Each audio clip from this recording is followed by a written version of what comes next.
নমস্কাৰ আৱাৰ নৰ্থ-ইষ্টলৈ স্বাগতম জনাই ষ্টুডিঅ'ত মই স্বাস্তিকা।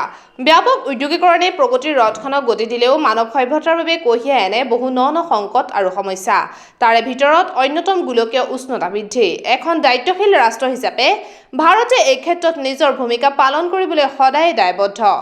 গ্লাছগোত চলি থকা জলবায়ু সন্মিলনত ভাৰতৰ সীমাবদ্ধতাৰ মাজতো বিশ্ববাসীক নিজৰ দায়বদ্ধতাক উজাগৰ দি বিশ্বৰ আন ৰাষ্ট্ৰৰ বাবে এটা অনুকৰণীয় বাট দেখুৱাই দিলে। প্ৰধানমন্ত্ৰী নৰেন্দ্ৰ মোদীয়ে 2070 চনৰ ভিতৰত ভাৰতে কাৰ্বন নিৰ্গমন শূন্য কৰাৰ প্ৰতিশ্ৰুতি দিলে। তেওঁ সন্মিলনত অমৃত তত্ত্ব নামেৰে 5টা প্ৰতিশ্ৰুতি প্ৰদান কৰে।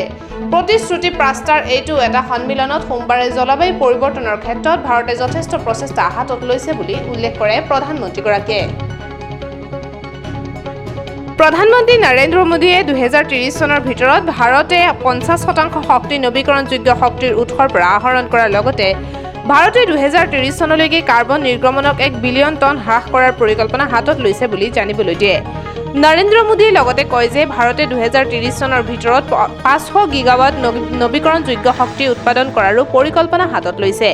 উল্লেখ্য যে দিনক দিনে পৃথিৱীত গোলকীয় উষ্ণতা বৃদ্ধি পাই অহাৰ প্ৰতি লক্ষ্য ৰাখি বিশ্বৰ নেতাসকলে গ্লাছগোত অনুষ্ঠিত সন্মিলনত বিশ্বৰ উষ্ণতা বৃদ্ধিৰ 1.5 ডিগ্ৰীলৈ সীমিত কৰাৰ লগতে 2050 চনৰ ভিতৰত কাৰ্বন নিৰ্গমন শূন্যলৈ হ্ৰাস কৰাৰ পৰিকল্পনা কৰিছে। Damodar Das Modi, Prime Minister of India. Your Excellency, you have the floor.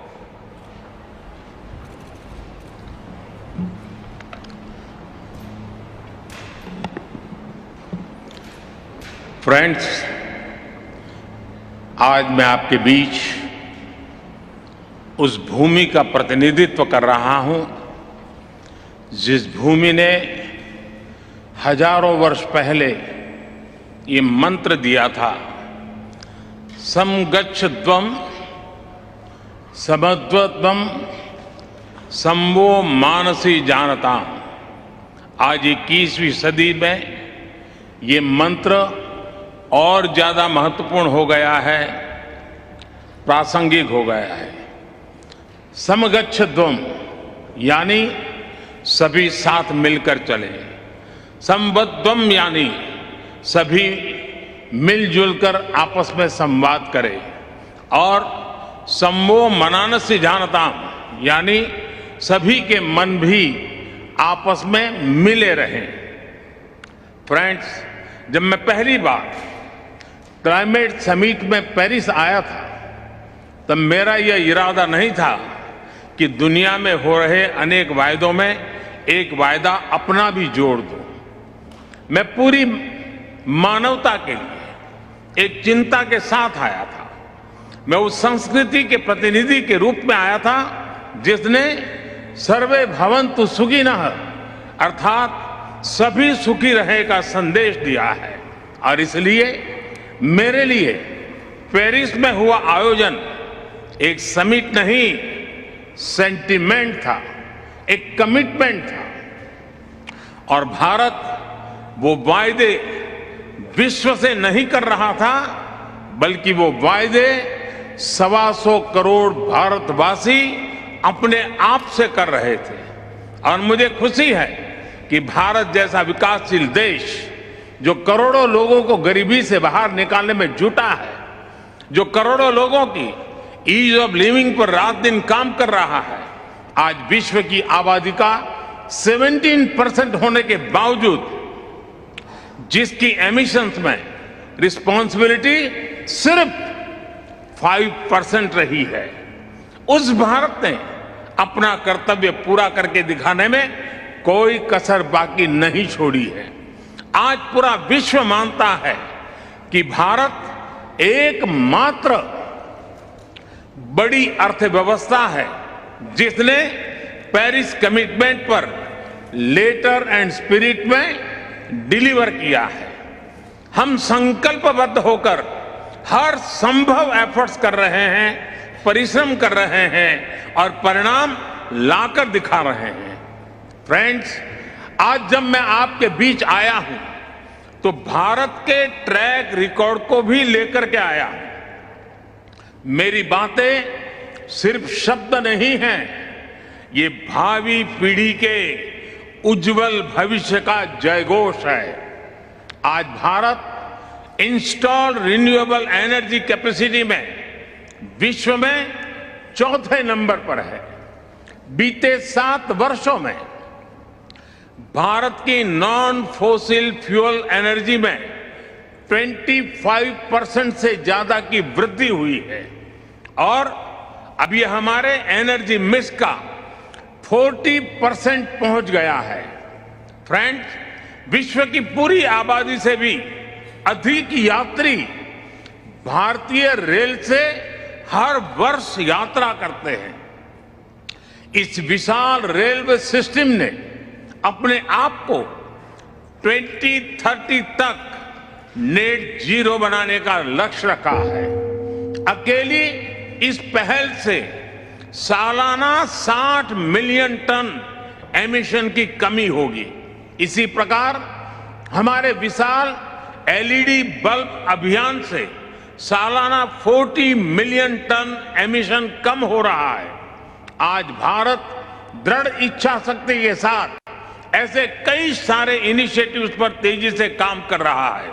इसके साथ ही भारत ने अंतर्राष्ट्रीय स्तर पर दुनिया का सहयोग करने के लिए इंस्टीट्यूशनल सॉल्यूशन भी दिए हैं। सोलर पावर में एक क्रांतिकारी कदम के रूप में हमने इंटरनेशनल सोलर अलायंस की पहल की। क्लाइमेट एडप्शन के लिए हमने coalition for disaster resilient infrastructure का निर्माण किया है। ये करोड़ों जिंदगियों को बचाने के लिए एक संवेदनशील और महत्वपूर्ण पहल है। फ्रेंड्स, मैं एक और महत्वपूर्ण विषय पर आप सभी का ध्यान केंद्रित करना चाहता हूं। आज विश्व मान रहा है कि क्लाइमेट चेंज में लाइफस्टाइल की एक बहुत बड़ी भूमिका है। मैं आज आपके सामने एक वन वर्ड मूवमेंट का प्रस्ताव रखता हूं। वन वर्ड एक शब्द क्लाइमेट के संदर्भ में वन वर्ल्ड एक विश्व का मूल आधार बन सकता है, अधिष्ठान बन सकता है। ये एक शब्द है लाइफ, LIFE, यानी लाइफ स्टाइल फॉर एनवायरमेंट। आज जरूरत है कि हम सभी लोग एक साथ आकर कलेक्टिव पार्टिसिपेशन के साथ लाइफ स्टाइल फॉर एनवायरमेंट यानी लाइफ को एक अभियान की तरह आगे बढ़ाएं। ये एनवायरमेंटल कॉन्शियस लाइफस्टाइल का एक मास मूवमेंट बन सकता है। आज आवश्यकता है माइंडलेस और डिस्ट्रक्टिव कंजम्पशन के बजाय माइंडफुल और डेलिबरेट यूटिलाइजेशन की। ये मूवमेंट एक साथ मिलकर ऐसे लक्ष्य तय कर सकता है जो डाइवर्स एरिया जैसे fishing, agriculture, wellness, dietary choices, housing, packaging, hospitality, tourism, clothing, fashion, water management और एनर्जी जैसे अनेक सेक्टर्स में एक क्रांतिकारी बदलाव ला सकता है। ये ऐसे विषय हैं जहां हम में से प्रत्येक को हर रोज कॉन्शियस चॉइस करनी होगी। पूरी दुनिया में करोड़ों अरबों लोगों के हर रोज की ये चॉइसेस क्लाइमेट चेंज के खिलाफ लड़ाई को हर दिन बिलियन स्टेप्स आगे ले जाएगी। और मैं इस आर्थिक आधार पर, वैज्ञानिक आधार पर, बीती शताब्दी के अनुभवों के आधार पर हर कसौटी पर खरा उतरने का मूवमेंट मानता हूं। स्व से समझने का यही रास्ता है, अहम से वयम के कल्याण का यही रास्ता है। फ्रेंड्स, क्लाइमेट चेंज पर इस वैश्विक मंथन के बीच मैं भारत की ओर से इस चुनौती से निपटने के लिए 5 अमृत तत्व रखना चाहता हूं, पंचामृत की सौगात देना चाहता हूं। पहला, भारत 2030 तक अपनी नॉन फोसिल एनर्जी कैपेसिटी को 500 गीगावाट तक पहुंचाएगा। दूसरा, भारत 2030 तक अपनी 50% एनर्जी रिक्वायरमेंट्स रिन्यूएबल एनर्जी से पूरी करेगा। तीसरा, भारत अब से लेकर 2030 तक के कुल प्रोजेक्टेड कार्बन एमिशन में 1 बिलियन टन की कमी करेगा। चौथा, 2030 तक भारत अपनी अर्थव्यवस्था की कार्बन इंटेंसिटी को 45% से भी कम करेगा। और पांचवा, वर्ष 2070 तक भारत नेट जीरो का लक्ष्य हासिल करेगा। ये पंचामृत क्लाइमेट एक्शन में भारत का एक अभूतपूर्व योगदान होंगे।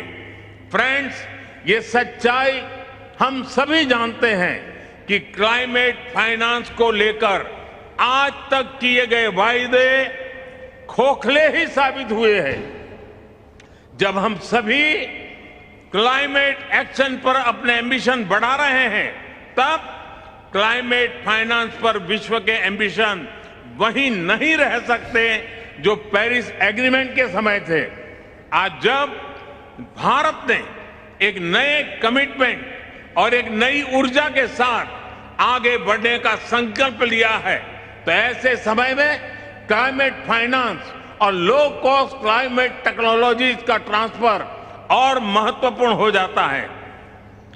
भारत की अपेक्षा है कि विकसित देश जल्द से जल्द $1 ट्रिलियन का क्लाइमेट फाइनेंस उपलब्ध कराएं। आज आवश्यकता है कि जैसे हम क्लाइमेट मिटिगेशन में हुई प्रगति को ट्रैक करते हैं, वैसे ही हम क्लाइमेट फाइनेंस को भी ट्रैक करें। उचित न्याय तो ये होगा कि जो देश क्लाइमेट फाइनेंस पर किए अपने वादों पर खरे नहीं उतरे, उन पर दबाव बने। फ्रेंड्स, आज भारत क्लाइमेट के विषय पर बहुत ही साहस और बड़ी महत्वाकांक्षा के साथ आगे बढ़ रहा है। भारत अन्य सभी विकासशील देशों की पीड़ा भी समझता है, उन्हें साझा करता है और उनकी अपेक्षाओं की अभिव्यक्ति भी निरंतर करता रहेगा। कई विकासशील देशों के लिए क्लाइमेट चेंज उनके अस्तित्व पर मंडरा रहा है, एक बड़ा संकट है। हमें दुनिया को बचाने के लिए आज बड़े कदम उठाने ही होंगे। यही समय की मांग है और यही इस फोरम की प्रासंगिकता भी सिद्ध करेगा। मुझे विश्वास है कि ग्लासगो में लिए गए निर्णय हमारी भावी पीढ़ियों का भविष्य बचाएंगे और सुरक्षित और समृद्ध जीवन का उपहार देंगे। अध्यक्ष जी, मैंने समय अधिक लिया, आपसे मैं क्षमा चाहता हूं, लेकिन विकासशील देशों की आवाज उठाना ये मैं अपना कर्तव्य मानता हूं, इसलिए मैंने उस पर भी बल दिया है। मैं फिर एक बार आपका बहुत बहुत धन्यवाद करता हूं। News desk report, our not his.